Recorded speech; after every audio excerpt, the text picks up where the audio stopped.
Welcome to this rapid fire explainer. Today, we're diving straight into a totally fascinating and, frankly, kind of extreme aspect of public policy, and that is government borrowing. Now, we all kind of know how standard borrowing works, right? But the actual mechanics of how a state can legally secure funds when things get truly desperate, well, it can actually be pretty shocking. So let's just jump right in. Everybody knows governments borrow cash to keep the lights on. But what exactly happens when asking nicely just isn't enough? Can the government actually force you to lend them money? I mean, think about it. If you or I suddenly need cash, we can't exactly march over to our neighbor's house and compel them to hand over a loan, at least not without ending up in front of a judge.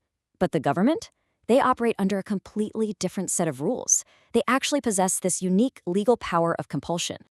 First off, let's establish a baseline here. In the vast majority of cases, public debt is totally voluntary. This means citizens willingly and, happily subscribe to government loans, like when people buy treasury bonds because they want a safe, reliable investment. It's basically a mutual agreement built on creditworthiness and a general faith in the state. Okay, pretty standard stuff, but wait until you see how this flips into something much, much more intense. Because here is the dramatic twist. Enter compulsory debt. While voluntary debt is all about willing subscription, compulsory debt is literally forcibly taken. Yeah, you don't get an opt-out box for this one. The government actually exercises its legal power and pressure to mandate that you lend them your money. It completely rewires that whole dynamic between the citizen and the state.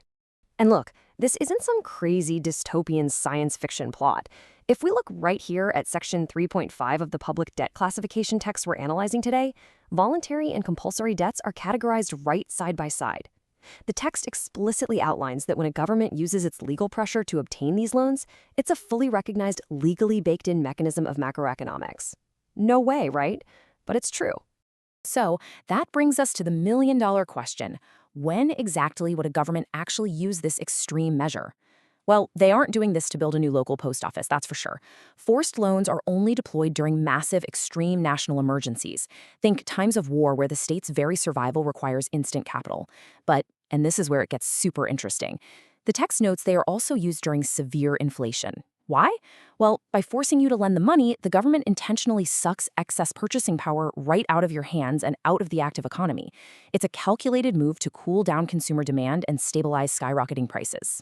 It's an absolutely drastic economic lever, basically like pulling a giant emergency brake for the economy.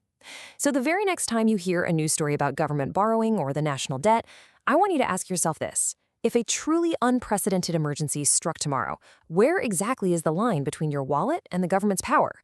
How secure is the cash sitting in your bank account from being pulled into a compulsory loan? It is definitely a sobering reality of public policy to chew on. Thanks so much for joining me for this explainer, and hey, always keep questioning the economics going on around you.